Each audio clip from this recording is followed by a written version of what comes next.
Sir, shall we start? Just about 7.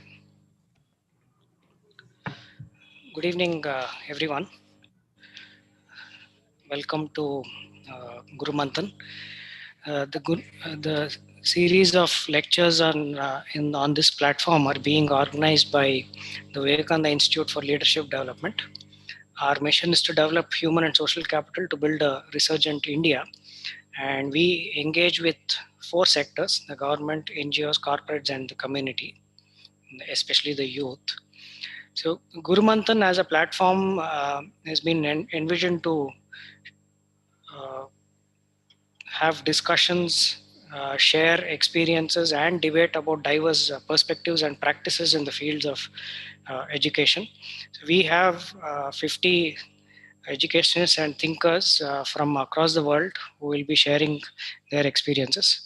Over the last 5 months, we have had very diverse topics being discussed here, starting with Dr. Gurraj Karjiki to Professor M.K. Giridhar, to Dr. Kasturi Rangan, to Mr. Anil Swarup, to Professor Annamalai, Dr. Praveen Kumar, Professor Kattimani, and last week we had Mr. H.M. Prashant. So in the 21 lectures so far, we have looked at different aspects of education. Today's lecture is very special because we are going to talk about something which is very, very close to the classroom, which is very close to our preparations for a classroom. We have with us today Professor D.P. Giridhar, who was a former Vice-Chancellor of Indus University and the Graphic Era deemed to be University of Dehradun. He has also had several other assignments with very diverse engineering and technological universities, and and he has insisted that he be introduced as a very close friend of mine, someone who shares an interest about school education, a passion towards school education. Welcome, sir. We are very glad to have you here this evening with us.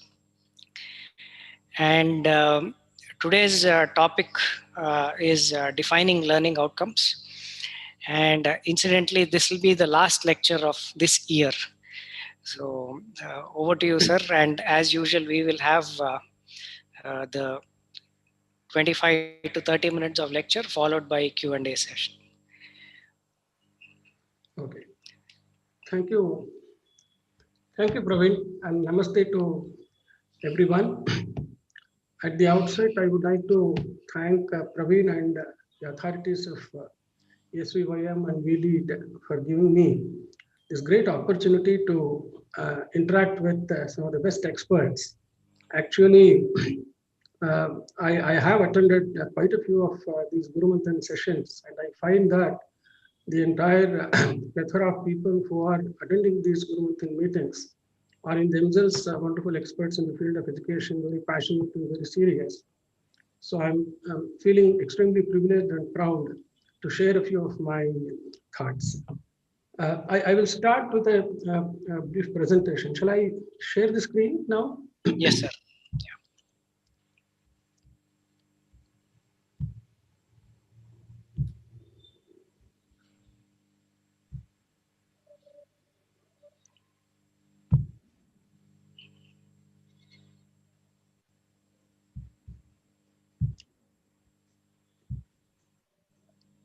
Okay, I think it's fully visible, I think now. Yes, sir. Okay.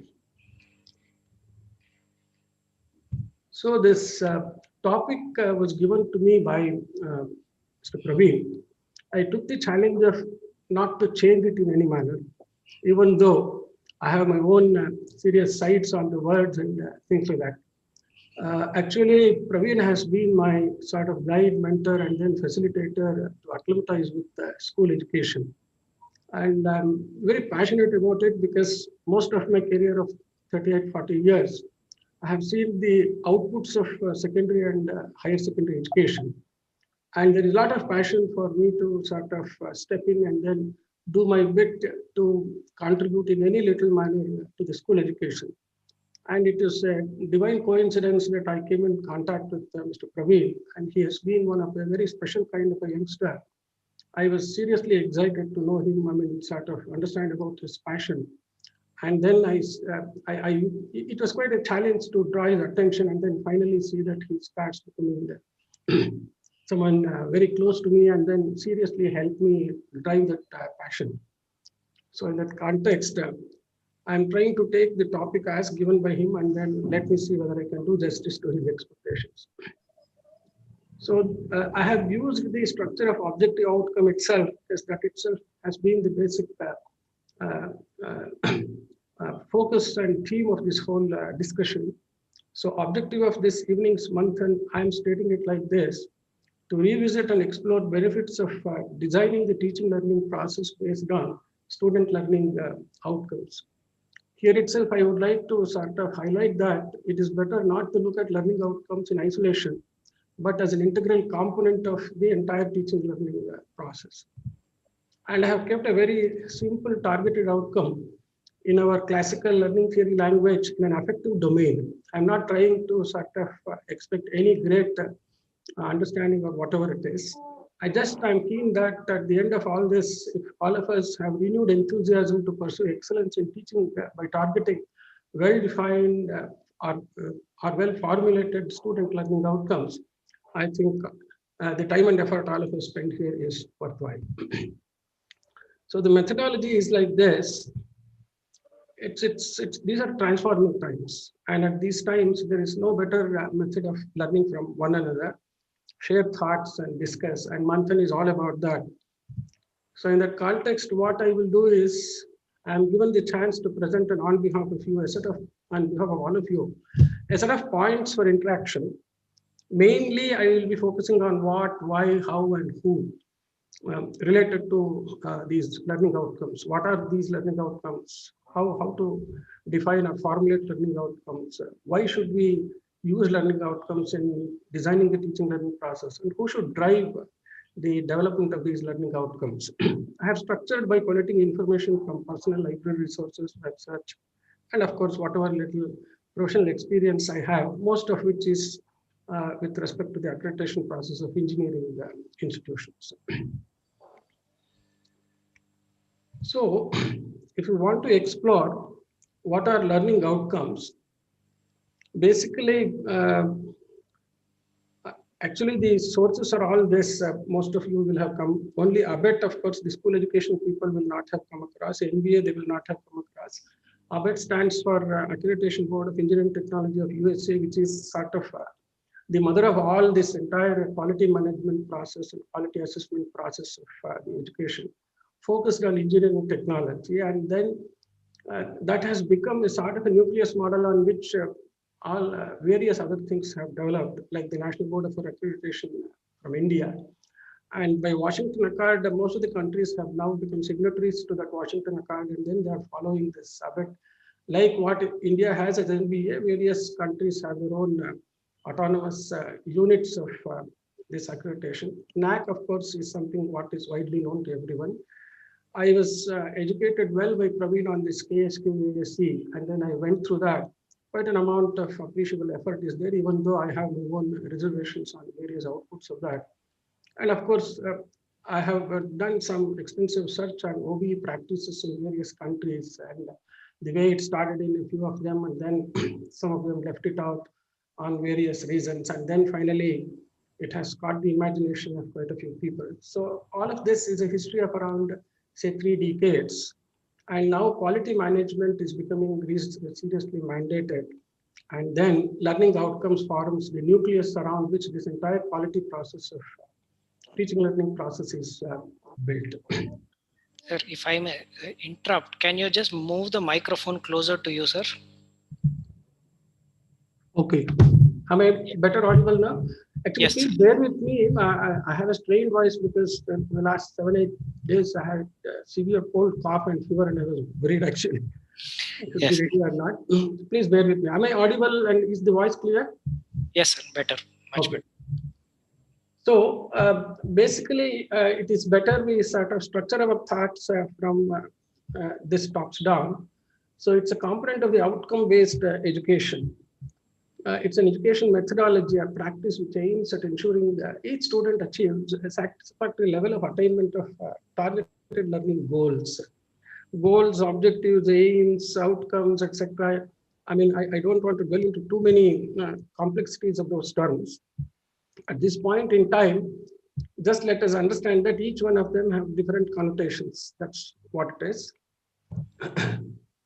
And then the objectives have specific meanings like education objectives, program education objectives, and most, I mean,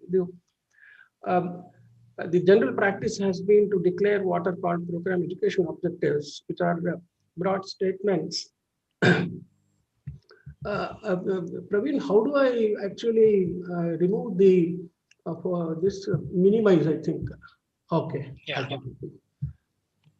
So the program education objectives are broad statements that describe what students must attain within a few years at the end of education program. Basically, what is more important is, if we have to sort of see, there are explicit formulations. There are explicit formulations.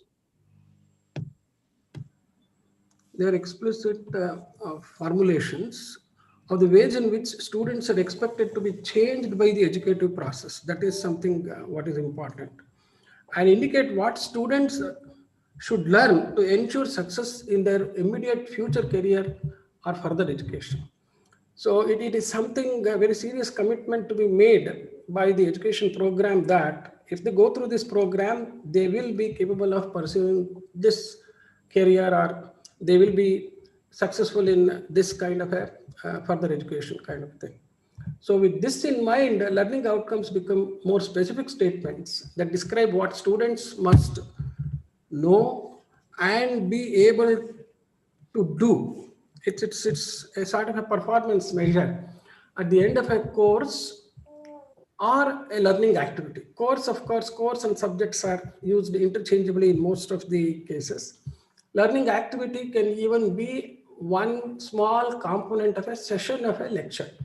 So like that, from a very micro to macro level, you will be able to sort of, I mean, we should be able to come up with well-defined, well-formulated learning outcomes. Actually, learning outcomes are explicit formulations of the ways in which students are able to demonstrate. That's important. They should be able to demonstrate what is learned at the end of the learning process. As we know, because of this, design of correct assessment process becomes key and critical. So the on one side it is the efficiency, and then the ability to formulate the right kind of physically realizable outcomes, and more importantly, come up with such assessment patterns by which we are able to correctly assess that those targeted outcomes are attained. So that's where the learning outcomes become sort of the nucleus and the key formulations around which the entire quality of teaching learning process gets designed and developed. So these formulations of outcomes focus mainly on knowledge, skills, attitudes, which have to be attained at the end of completion of a learning activity at the micro level and at the end of a course at the macro level. Now, why use learning outcomes? I don't want to argue too much. Suppose we take this as a debate. I would like to speak for the subject. I mean, I'm very keen that learning outcomes are used. Why? Teaching is an intentional and reasoned act. Intention refers to a primary task of facilitating learning. Reasoned means teaching has to ensure that what is learned should be worth the effort to learn. So that means it's a very serious commitment, and both those, the intentional and reasoned parts of the act, are seriously student-centric. Therefore, well-defined education objectives and learning outcomes help teachers to focus their attention and efforts towards proper planning and designing to see that the intentions and the reasons of teaching are met well. Also, once we have well-targeted outcomes, they become measure of the quantity and quality of the learning effort itself. Quantity, of course, refers to how much, and quality refers to how well learning has happened. And please see, learning effort refers to effort from the student. So every time, every stage, whatever we refer to the seriousness of all these activities with reference to the student side. It's student centric. So this entire learning outcome becomes a measurable formulation such that it is an indirect measure of the efficiency of the teaching. Why I use the word efficiency? It is something like this. If you take a learner is going through a process of learning, undergoing teaching learning process, there is an input effort to learn, and that effort will have certain kind of an outcome. So it is like in crude engineering terms, an input and an output kind of a measure. It's a process related efficiency. And the teaching learning process is developed by the teacher, but until and unless the teacher becomes seriously vicarious on the learner side, and if they do not design it, making it a student-centric activity, the entire purpose of the teaching process will be lost. So with this background, it is better we sort of explore on how to define the learning outcomes. I've actually prepared a few slides, few more slides on this, because how to define learning outcomes is a very simplistic and a very simple looking statement, but is a very loaded exercise. It's something very serious as an exercise. Actually, what happens is they should be formulated as an integral component of the instruction system design. Here, I would like to preempt here itself. Most of the teachers, and of course, in general, the public opinion is this instruction system design is something what is actually practiced and followed by those who develop e-learning content and all those kind of things. Dear friends, I have gone through a 3 years international project participated by some very important organizations like Commonwealth of Learning Canada, IISc Bangalore, IIT Mumbai, and then it was quite a long 2-3 years long run project. From a very skeptic kind of an entrant to the whole program, I was metamorphosed from that process into seriously believing in the scientific side of the psychological aspects of learning. And then from then onwards, I became wedded to this whole thing. And then I have seriously thought over this. And I can assure you that it is better we remove from our mindset that all this ISD learning theory, etc., are more on the e-content development, but these are more critical. And then it is very seriously necessary that we customize all those concepts and bring it back into the regular secondary and higher secondary school education environment. For that matter, I have gone through the syllabus of B.Ed and other things. There are certain sporadic mentions of all of this, but it cannot be sort of seriously. I mean, it's difficult to do justice just by that much of a background. It's better one goes through a very serious, rigorous process of this. So, in that context, it is better we start looking at what constitutes an instruction system and how learning outcomes become an integral element, even though instruction system is the nucleus around which the entire instruction system builds. So what are they? Well-defined education objectives. Even though they are at the program level as is generally stipulated, it is better even a course has an education objective. A topic has a very good well-defined education objective, and even for a session there is certain degree of an education objective which is generic in nature, and then learning outcomes gives the specificity of that. As we progress, I will give certain degree of clarity on that. Then the instruction format and then instructional resources. I mean, it's all about a planning kind of an exercise. Then the assessment format and the assessment resources. It can be as simple as question paper to various other forms.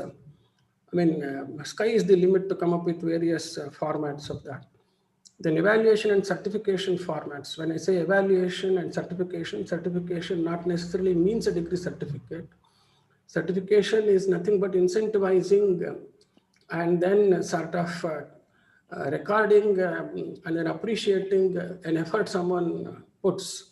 And most of the times, let us hope that certification is to spell out a positive outcome of something, not to certify a failure.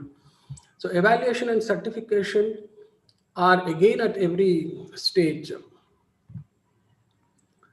And again, another important aspect is, since they are measurable formulations, they mandate the use of some important guidelines to create rubrics for measuring the outcome attainment, and taxonomies have proved to be the best bet, and then it's used worldwide.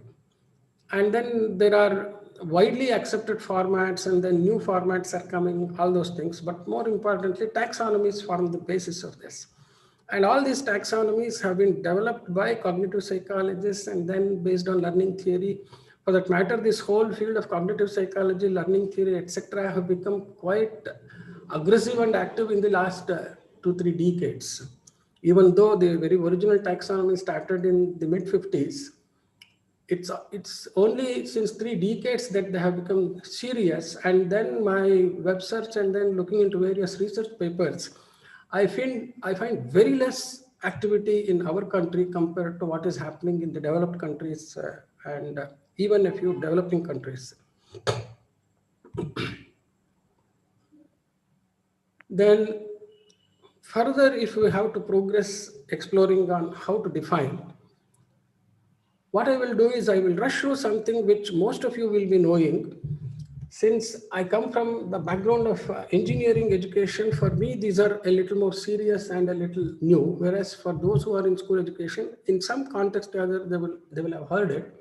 But I thought it is better to see that there is some sort of an integral content. So I have just put it. So learning is an enduring change in behavior. If we take, it involves change in behavior. It endures over a time. That means it requires certain effort of definite time duration. And of course, it occurs through experience, practice, observation, and all those things. These are very easy to understand. But more importantly, internalizing them and then trying to structure an instruction system is more critical. Then actually, of course, how learning happens, if we have to see, then there is a sensory perception and then there is a cognition component of it. But if we look at this cognition, even though it is the mental and thinking process, still there is perception as well as this memory. These are related to the sensory perception, but the aspects of ability to analyze, use of the intellect, will be with reference to construction of knowledge, ability to solve problems, judge, and then of course interpretation, I mean, the way, I mean, the communication skills, the language and other things. So that means when we are looking at developing and formulating instructions with learning outcomes as the core, it is better we sort of keep all of this to help us focus on critical things. There is what is known as a 5-ordered step model, which is widely used. So it is something like gain attention and then create the right kind of sensory perception. That means you create a learning environment which is clutter free. I mean, basically, I put it crudely like this. What is to be seen is seen, and then what is to be heard is heard, and then what is you use ensure that what is to be done is done, so that learning is a focused activity. Then higher level of cognition refers to the effort of trying to make sense of the incoming information. That means we should have such a situation, I mean, such a mechanism by which we are helping internalization of what is told, how much can happen during the lecture itself, and then how to create mechanisms by which we ensure that post an actual contact session or some other virtual contact session, how to ensure that there are resources given so that this higher level cognition effort is put by the student and they're motivated into doing it. Then, of course, how to create mechanisms by which there is serious practice so that memory is built. And at the same time, the feedback is very critical, from which only we will be able to sort of correctly understand exactly where are the pinpricks, what are the difficulties and things like that. So it is in this context, uh, even though it's a psychological process, these 5-ordered steps, I think, is a decent model as a reference to create an instruction system. Further, there is this standard approach. Again, this ADDIE is not very unusual or alien to corporate world or corporate training world. It stands for analysis, design, development, implementation, and evaluation. It's a very classical, correct approach. As an engineer, I can feel for this whole approach. I mean, it's a process design. Teaching learning is a process design in our classical engineering terms. It's an activity of management for the academic manager, the academic people. So this whole exercise of analysis, design, development, implementation, and evaluation as an approach to development of the instruction system, it is better it is developed. So analysis is the process of defining what is to be learned. Design is the process of structuring the learning process itself, like objectives, outcomes, and things like that. Development is the process of creating the learning resources and I mean the authoring, content, so many things. Then implementation is actual execution of instruction process, training, continuous evaluation, and all those kind of aspects. Then evaluation is the process of assessing the quality of the instructional process. Dear friends, please observe that these are simple looking statements, but to create an exercise, at the end of, by the end of this session, I will show a very quick glimpse of an effort myself and Praveen have been trying to put, that there is quite an amount of exercise that is involved in this. So this ADDIE approach requires these taxonomies. What are these taxonomies? They are classification systems consisting of a set of carefully defined and well-organized action verbs. Action verbs also, if I start speaking, I will take a lot of time. Basically, cognitive action, something by which there is a statement of instruction which refers to a certain kind of learning effort. As we see the taxonomy table, we will understand it better. And these action verbs can be used to categorize the learning effort of a particular task, a learning task. And these will help formulate proper learning outcomes. So it is better the taxonomy language is internalized to get into the actual act of formulating correct learning outcomes. one of the most widely used taxonomies has been Bloom's taxonomy, and it had met a lot of challenges. And then finally, in 2001, it was revised, and the revised Bloom's taxonomy is followed even by, all places, all accreditation agencies across the world have taken that as the standard reference. There are certain other very popular taxonomies also called solo structure for observed learning outcome and things like that. I will not get into those details because I don't want this session to be a session on the taxonomies, but Bloom's taxonomy is a quick reference, a quick good reference. It focuses on cognitive complexity, as we call it. That means cognitive complexity is a technical, a jargonry. Put in simple terms, learning effort, the complexity of the learning about, or amount of learning effort, or effort that should be there put by both the facilitator and then the learner to see that a certain degree of attainment of knowledge and skill is attained. So it focuses on that. So cognitive domain, there is one set, and then affective domain, which is related to attitude, there is one set, and then psychomotor domain, which is more related to the physical skills. And most of the exercise will be in the cognitive domain, and then affective domain parameters can be built while developing the instruction system based on the cognitive domain, and psychomotor skills will be required in specific tasks related to a particular learning effort. So generally it is the cognitive domain which becomes the foundation, and then affective and psychomotors are brought as case specific related things. So let me not, these things most of the people know it well. Now, this is something what I have sort of created to help understand it in the form of a matrix, so that in this direction, the cognitive complexity increases from, say, remembering as the simplest and the lowest level of a cognitive complex activity, to ability to create after having understood and then having practice to apply and then internalize the matter to analyze, and then being able to evaluate right and wrong, and then finally come up with the creation of new knowledge. This kind of a cognitive complexity format is developed. Similarly, there is classification of the knowledge aspect itself. Knowledge itself has been categorized into factual knowledge, conceptual knowledge, and procedural knowledge, and metacognitive kind of language. When metacognition is cognition of cognition itself. That means the student is able to sort of, in the process of internalization, they are trying to make a greater sense of the whole information that is received. So I have sort of tried to give some sort of a numbering for this, C1, C2, C3. So the suffix higher it is, then that is cognitive competence level higher. Similarly, K1, K2, K3, just, the engineer in me has made some of these kind of structures.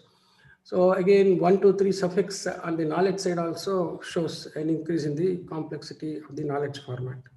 So that a given learning task can occupy any one of this block in the matrix. For example, K1, C4 may indicate that the student is capable of analyzing a factual information and then apply a conceptual knowledge, then understand some higher level metacognitive knowledge process for the particular knowledge component and things like that. This, of course, it may not be very clear to all of you, just to help you appreciate the fact that all these knowledge components also have subcategories in this, with a lot of examples and things like that. Similarly, the cognitive domain also, all the 6 cognitive complexities have further sub complexities, and then corresponding what are called action verbs like identify, retrieve is one, those action verbs. That means you are instructing a particular action from the student to assess an outcome. So most of these terms, if you observe, they are terms which can be used to assess a learning effort or a learning outcome. Even though this entire Bloom's taxonomy is having a title of education objectives, but all these action verbs more specifically help you formulate the formulate the outcomes and objectives. So this structuring of objectives and outcomes based on what I just show, I have shown a very simple example. I cannot take it as an example which simply describes every feature and facet of that. Just to help you understand the difference, a subtle difference between objective and outcome. So an objective statement can have a format like this. The student will learn to a cognitive process verb, whatever that is there, and a knowledge component. So if we use the taxonomy, the language of or the sentence structuring of an objective is easy to be formulated.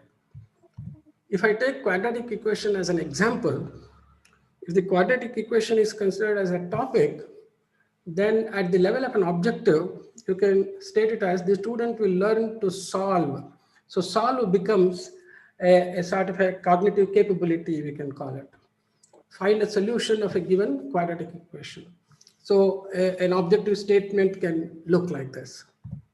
In the light of that, we can have a format of stating the learning outcome in this manner.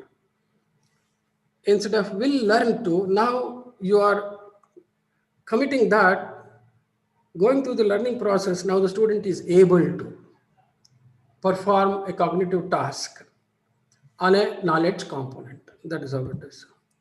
So in that context, same quadratic equation, if I come to a very specific situation, we can say a student is able to solve using the method of perfect square a given quadratic equation. Now, depending upon the class, depending upon the situation and things like that and subject, we can use this as a format and then start formulating. Now, before I sort of go to that exercise, what we have done, this is an important pointed question what Praveen had sort of asked me. I had asked him, what do you want me to cover? In that he had raised this question. So I have come up with my perceptions. As I told you, please use these as points. And then these are my side of perceptions and my sides of approaches. And I'm very keen to hear and learn from other learned members here. Who should drive the use of learning outcomes? To the best of my knowledge, the existing practice is that government-sponsored autonomous accreditation boards, councils, they mandate a list of program outcomes and broad guidelines. In engineering education, I have seen program outcomes. I saw KSQAAC, they have what are called learning standards, Kalika Manakagaru kind of a thing. Well, of course, I don't want to get into the debate of who is right, who is wrong and things like that, but there are certain indicators towards the outcomes from these agencies, and they also give broad guidelines to align these to program education objectives, mission statements, and the vision. This is a very serious process of the education program. That means it's a big management exercise. If we have an education program, we should be able to create a vision for the education program, and then to realize the vision, we have to come up with certain mission statements, exactly what we are going to do to realize the vision, and then those will convert into a set of objectives, and then they get into outcomes. It's a very serious tops down or bottoms up kind of an approach, but they're all integrated. But somehow for me, the flip side is that because there are these accreditation agencies, and I think that everyone is taking them as an issue of now we are verified, we know how to teach, all those kind of things. I have been part of this whole process. I have been a serious witness to the way people have reacted to all these kind of regulatory agency related outcomes. So the flip side of this, having autonomous accreditation agencies or regulatory agencies, is that very few institutions approach this with sincerity of purpose. So the ugly side and the underbelly of all of this, I don't want to speak here because I don't want to get on those negative sides. And if this is my opinion, it's like this. I stand to be corrected on this opinion. I wish I'm wrong in this. So my experience has driven me to sort of this thought. I prefer and I would like to propose a self-driven workshop mode approach by subject or course groups. For example, in a school level, mathematics group, a science group, a language group, in that again English language, Kannada language. It is better the language groups also sort of integrate. Of course, these are debatable issues, and this is Manthan and debate, so I'm just throwing certain thoughts. To design robust subject-specific instruction systems, please bear with me for this loaded statement. This I have loaded deliberately to show how exactly it's a very serious task. So, to design robust subject-specific instruction systems, formulating well-defined education objectives and student learning outcomes, aligning with the institution level program education objectives, mission, vision. I tell you, if this is not the basic agenda, getting into learning outcomes for me has no purpose. That means it's an approach to be driven by the institution, but self-driven at the subject level by the subject groups. And dear friends, it's a serious task, requires great motivation, patience, and perseverance. So I'll present a very quick brief of an ongoing informal workshop. I should thank Praveen for that. He has been the motivator and then, of course, the facilitator for this. For developing instruction system for high school mathematics, we are very keen, and then we are targeting sample formats of a few sessions for a topic, a kind of a thing. That itself, we are now feeling it's quite ambitious, but still we would like to come up with that. As is various basis stage itself, I would like to show just to highlight the amount of effort and seriousness that this whole exercise requires. I hope to complete some sample publishable formats by say end of January. I mean, because of my own other personal priorities and things like that, it has taken backseat for the last 2.5 months. But I'm very keen and hopeful that it will be finished. So I'll just one thing is, of course, I would like to take this opportunity first to thank Praveen, and he has identified 4 dedicated teacher volunteers of government high schools in rural areas. Incidentally, they were award winners in the last year's Guru Manthan. So they have provided me a great learning exercise to understand the entire aspects of teachers, their motivations, their skills, their backgrounds, what needs to be done. And I think that it's been a great learning experience for me. And Praveen has participated in quite a few of them. We will be finishing it in a month or two. So before going to the conclusions, I will present this one-known sheet. Is this sheet visible now? No, sir. I think No, you have to change the screen sharing. I have to again go to screen share. Yeah, you. yeah. Okay. Or you could try stopping the share and then sharing the new ones. Is this now visible? Yes. Yeah. Yeah. Okay. Okay. So I'm showing an exercise we are trying to do. I mean, we have taken an example of the secondary school and high school, and since they wanted it only for the high school, I still told them it is better to go back a little and then try to take the entire analysis.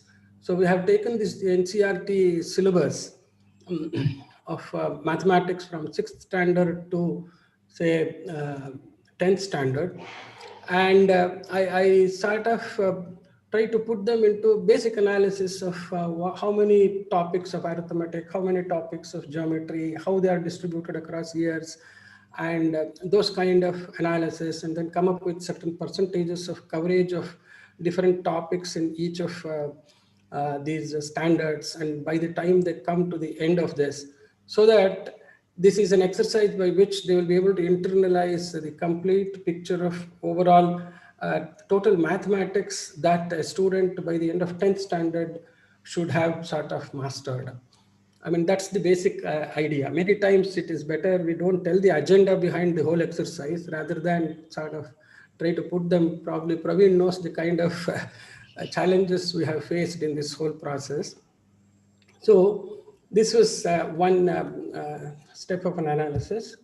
And then we sort of helped them into a process of what we call a sort of a mind mapping. I mean, once we have learned all that, then how do we sort of summarize what is learned, so that this will help us sort of understand the subject itself, like what is that they are doing. So basically it is nothing but they are learning operations on mathematical objects. So that's that kind of a concept is something what was brought in their mind, and what are those operations, because this kind of a categorization is required to understand and then develop a sense of cognitive complexity and then cognitive activity kind of a thing. So this was the next exercise as part of the analysis. Analysis actually forms a great part of this whole thing. Then what are the operations, like basic operations, exponentiation, equality, rules of operation, etc. Then mathematical objects, and this is from 6th to 10th. This is how they reach up to this level by end of 10th standard. Like the objects they learn operations on are numbers, the variables and constants, sets, shapes, data samples, etc. Then what knowledge and concepts and skills are acquired by these this whole exercise, that was discussed. And then is it really going to be useful for that? How to analyze what are the avenues of secondary education students? What are the possibilities and choices based on their interest, passion, opportunities, socioeconomic challenges, privileges, parents' choice? So many forces are there finally which decides thing. And then we also realize that there will be people who drop out from formal education, then they get into vocational or certification courses, and a few privileged will get into higher education, which may be again in social sciences STEM. Why I'm giving all this is it is better every teacher has certain basic picture of these kind of things in mind, health sciences and things like that. It's not that none of us know about this, but trying to collect this as information and keep it as reference data set to come up with the learning outcome is more critical. So that is where this mind mapping kind of an exercise helps. For a corporate person, these are not very, very new. Why is it new as process for an education system? To the best of my knowledge of 40 years of experience is accountability as a component of this activity has been the least. So unless someone is self-driven, some of these things have never become part of the whole activity. And to me, I keep telling Praveen that still at this point in time, education, we are part of an unorganized sector, at least in certain component of the whole activity. So then how does, with that as a background, how did secondary school mathematics help in post-secondary avenues? What can be the outcomes if they sort of study, like for example, compute to quantify, analyze to find a mathematical model, like that we developed the various knowledge and skill set groups. And then how this acquiring of the attributes, basically they are all attributes. The characteristics that we expect the students who come out of a 10th standard, how that those attributes help. We listed, builds a mindset of taking adversity as a challenge, because in mathematics, always we say you're posed a problem kind of a thing. I mean, in real life situation also, something for which you do not have a ready-made solution, if it is posed, that is when we call it a problem. And we also help people understand what is an exercise, what is a practice problem, all those kind of things. Then this subject helps build a mindset to pursue perfection, even if they go into say an ITI kind of a trade, error tolerance, precision, all those things become very important. I mean, it's mathematics which has to build these things. build ability to connect ideas within mathematics, between mathematics and other subjects, all those kind of ideas. And then if that is the case, if we have to plan, it is also better that we group the entire mathematics into some 2-3 main sectors of certain degree of homogeneity of the basic activity. So for that, we learned that there can be a method of grouping them by operations, or there can be grouping by mathematical objects. This very concept of looking at mathematics as a set of operations on mathematical objects gives us a good idea. So we realized that it's quite advantageous, and a lot of homogeneous type of learning tasks are there in arithmetic and algebra, and the kind of learning tasks and hence learning resources and hence definition of learning outcomes. See, for all of this, please observe, this analysis helps us finally come up with correct, meaningful, practically realizable learning outcomes. For example, geometry, trigonometry, and analytical geometry have certain nature of operations. There is geometric sense that is developed, angular measurements that are learned, positioning with reference to coordinates. These are all very important knowledge and skill sets. Then statistics and probability helps us how to use abundant data and then create meaning out of data, and then learn to make some simple decisions through data analysis. This kind of analysis we did based on whatever syllabus or curriculum that is there from 6th to 10th standard. Then we utilized this to sort of come up with certain formulations of certain concepts of this learning theory based on this. That is when, of course, now I have to confide with Praveen, I realized one important thing. Of course, I was seriously passion driven and things like that. I realized that it's better not to drive drive people too much into the cognitive psychology part of this whole development. Everyone, we have to find a few who will be adept at this, because this also requires an aptitude for learning this. It's better we don't drive everyone to a certain degree of despair because of the serious rigor that is involved in the psychological design, design of a psychological component of this whole learning outcome.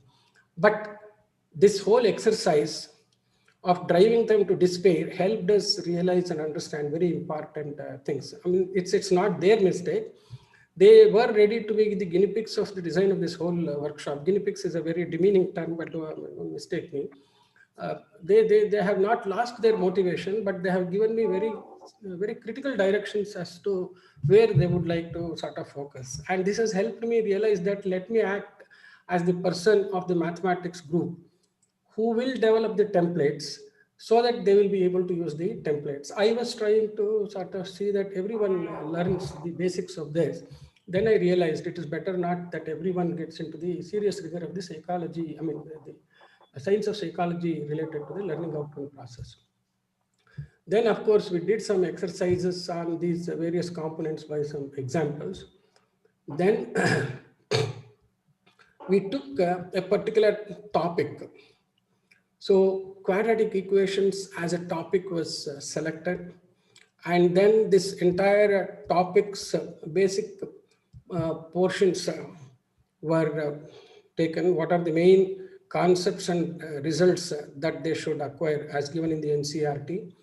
They were categorized into the knowledge domain formats, and then to see that for each knowledge component, if you remember that table I had shown on the rows were all knowledge components, 4 knowledge classifications, and then all the columns were the cognitive complexity columns. So from these knowledge components of each of this, we tried to develop the learning outcomes, and also from all these learning outcomes, finally we decided on a learning objective. And then from all of this, using all these standard action verbs and things like that, we were able to sort of post each learning outcome, student learning outcome, into the corresponding components of knowledge and cognitive complexity, which will help us come up with actually this final formulation for each learning outcome. What should be the instruction format and resource? What should be the assessment format and resource? What should be the evaluation format and resource? Which again depends on whether it is a fully contact session, whether it is an online virtual session, or it's a mixed mode session, or fully asynchronous kind of learning, all those kind of things. So this is where it has come to a stage. And the mandate on me is to come up with sample formats. So with this, Praveen, I think I have come to the end of my presentation, and then I will conclude in the end. Thank you, sir. Sorry for taking a lot of time. You know me, I am used to 2-hour sessions. It was very tough for me to have a 20 minutes session. Thank you, sir. Yeah, we do have some very interesting questions coming in the chat box. Right. A couple of questions, if I may kind of put them together, Right. is and incidentally we did discuss about it a few days earlier, is many times there is a focus on completion of syllabus. Right. And we seem to take a kind of a top-down approach when it comes to defining these learning outcomes. So generally at a school level or at the teacher's level, there is a perception that they have very little say in what the syllabus should be, or what are the learning objectives of a program, like let's say 10th standard or high school. What is your take on that, sir? One thing I have always seen is it is better in any of these kind of exercises. We should never attempt to change systems. That is something what I'm very convinced. And many times we always resort to sort of blaming the system. I mean, the first reaction like that will be more because we will not be keen on the whole exercise. I mean, I may be wrong in this. The other thing is, because of the fact that this accreditation process, someone comes and then they subjectively evaluate all those kind of things, teachers are also driven to a certain degree of trying to play to the norms. It becomes a normative kind of a game. And that is the reason why all these things happen. So best is not to feel seriously irritated, is to come up with their individual specific tasks for the class in the form of learning outcome. This tops-down approach, what you said, I didn't correctly comprehend completely that. What was the tops-down approach you said? It is as if the syllabus and the curriculum itself is imposed on the teachers, and they have very little say. Yeah, I mean, see, unless and until you have autonomy to formulate your own syllabus and things like that, better to learn ways and means of having to play within the framework rather than try to feel dejected out of that. See, the smart side is to become better within the framework of the system rather than try to do something what I would like to do kind of a thing. That's not the right approach. It will unnecessarily lead to heartburns. It's not going to help the situation.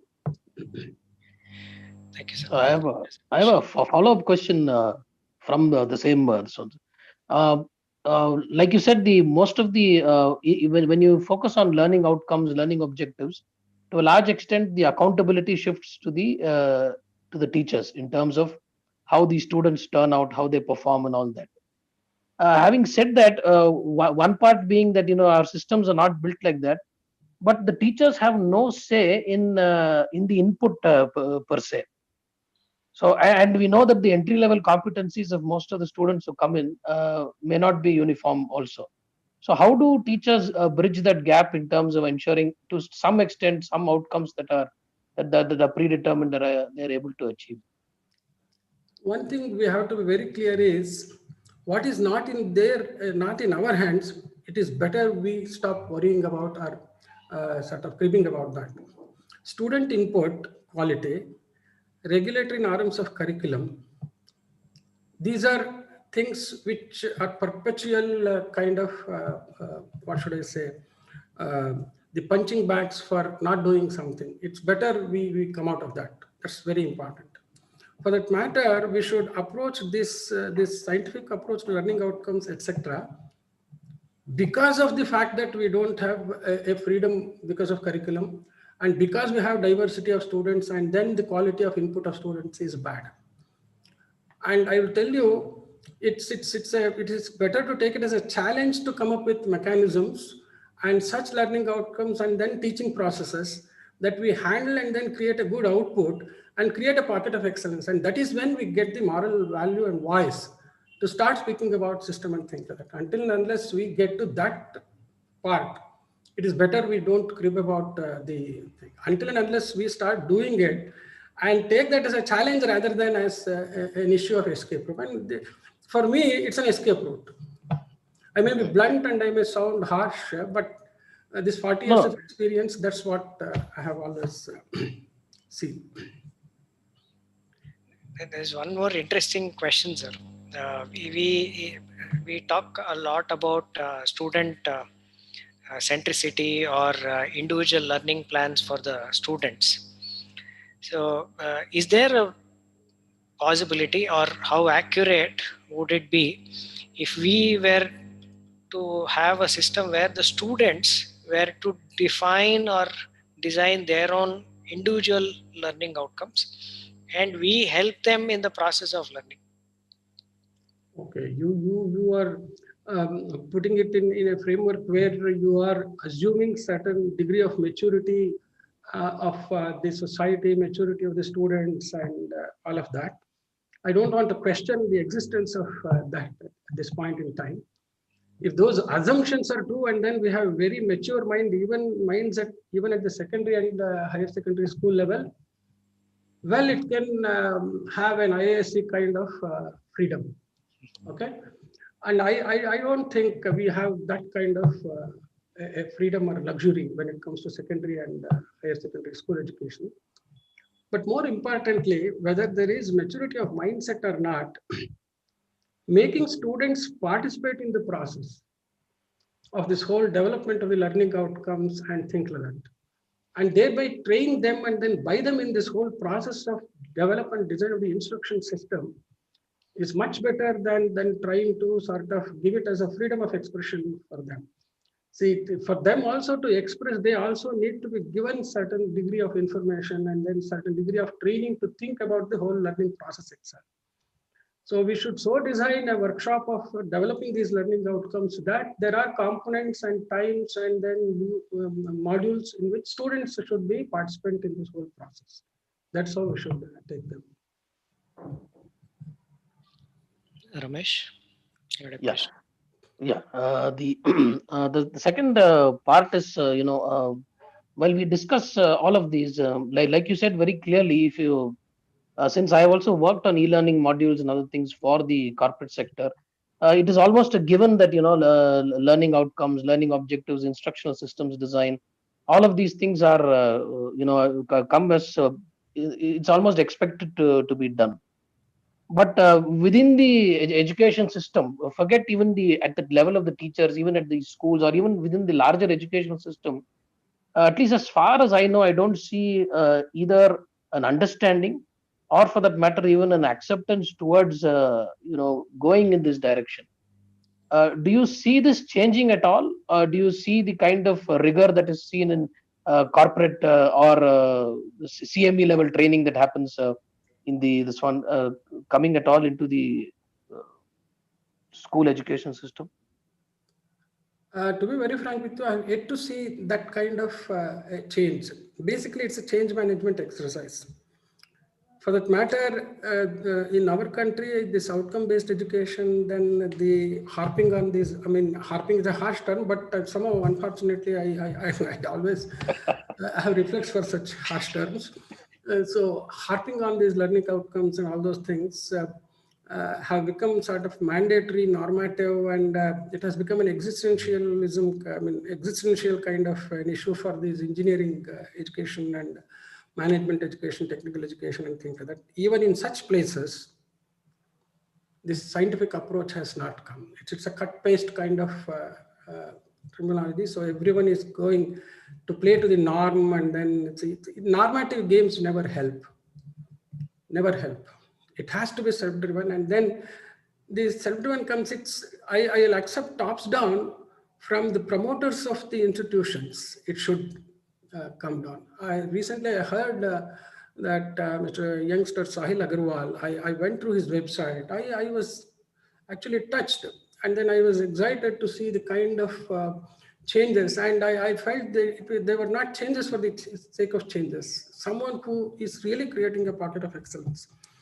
Unfortunately, even in engineering education, where now quality management is a mandate and then accreditation is a mandate for their existence, there also this corporate level, serious, organized, well-designed scientific activity, big zero. Except in places like IIT Madras and IIT Mumbai and some places. And unfortunately, they are the people who will be in those committees of these expert committees of accreditation process and things like that. So it's something like that. I will tell you, you do it kind of a thing that is happening. So nothing seriously good is happening. And I saw KSQ ASC, the Karnataka states mentioned. First, I would like to sort of appreciate the state government to have come with at least a sort of a quality process. But again, it will have the same kind of an effect as these NBA accreditation, NAC accreditations have on the schools. And actually, Praveen has shared some of the kind of malpractices that happen in KSQAC also. So that is what I will be concluding, what I feel that should be done, who should drive this. That's what I would like to conclude. Thank you. Thank you very much, sir. I think we can go towards your concluding remarks now. Thank you. So shall I again present that screen? I think I should I go to share screen? Yes, sir. Yeah.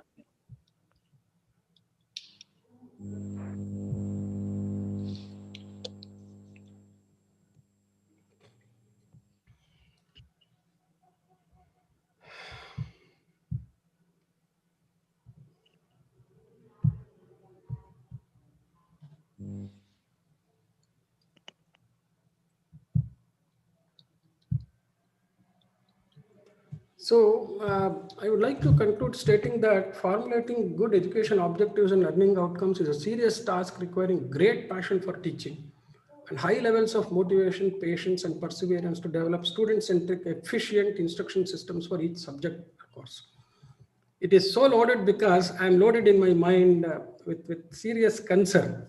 And that is why it's a very loaded statement, dear friends.